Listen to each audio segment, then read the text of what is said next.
y a des vitrages très tristes, c'est du verre imprimé, c'est sale, c'est sombre. Et je me suis dit, mais pourquoi on ne pourrait pas faire des vitraux dans cette... Ça changerait beaucoup de choses. Et pourquoi ne pas en faire un projet collectif? Notre église, elle est belle. Et la partie plus récente de l'église, là où vont être placés les vitraux, manquait cruellement de vitraux significatifs. Donc c'est une bonne idée de poursuivre d'une certaine manière la construction de cette église aujourd'hui.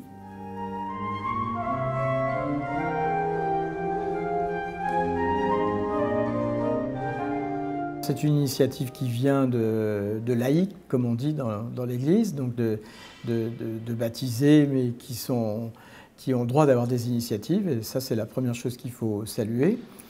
Et la deuxième, c'est que dans l'Église, il y a une belle tradition qui remonte à loin, qui a des racines philosophiques, théologiques et spirituelles, où le beau est un chemin d'accès vers Dieu. Donc rien que pour ça, ça vaut le coup d'être creusé, un projet comme ça.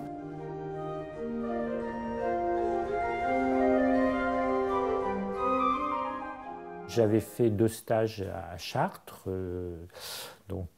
pour l'un sur le vitrail, et je m'étais aperçu qu'en une semaine, des gens qui n'avaient jamais pratiqué le vitrail arrivaient à couper du verre, à les assembler et quelque part à faire un vitrail.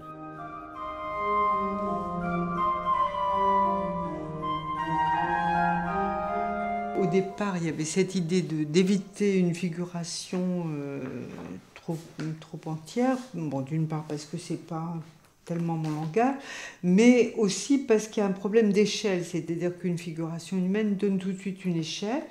Mais en travaillant donc au fur et à mesure, moi j'ai été amenée à finalement faire entrer une figuration de plus en plus explicite. Alors, ça, c'est la première esquisse sur laquelle il y a eu un consensus sur la pêche miraculeuse, c'est-à-dire d'avoir une rythmique assez forte du flot et puis cette évocation de la barque des pêcheurs.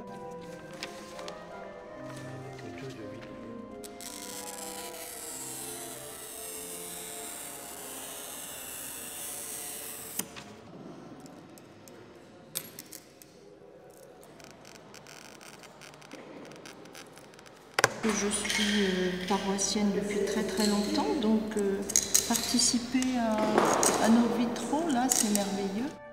Laisser un peu de mon temps et de ma réalisation au patrimoine de Vincennes.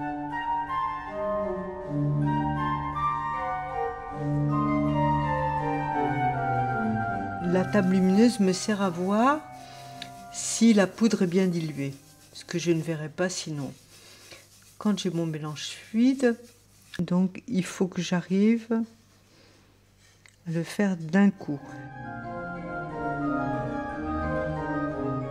Le désir, c'était de trouver quelque chose où on n'est pas, on pourrait dire, un manteau d'arlequin à la fin, c'est-à-dire des choses très plates.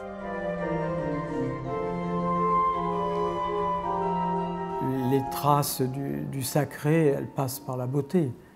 Donc que ce sacré soit inscrit dans du religieux très repéré comme peut l'être la foi chrétienne ou pas, je crois que ça peut réunir un tas de gens, ça leur permet de se parler et encore une fois de réaliser quelque chose. Donc moi je suis très heureux de ça, surtout dans notre société où on parle beaucoup maintenant de communautés, donc qui sont juxtaposées, qui ne se rencontrent peut-être pas toujours. Eh bien si ce projet permet aux gens de se parler et de travailler ensemble, ça sera parfait. C'est harmonieux, les bleus sont beaux, donc on a plaisir à travailler sur ce petit morceau de vitrail qui, en fait, a son importance parce que c'est le chapeau.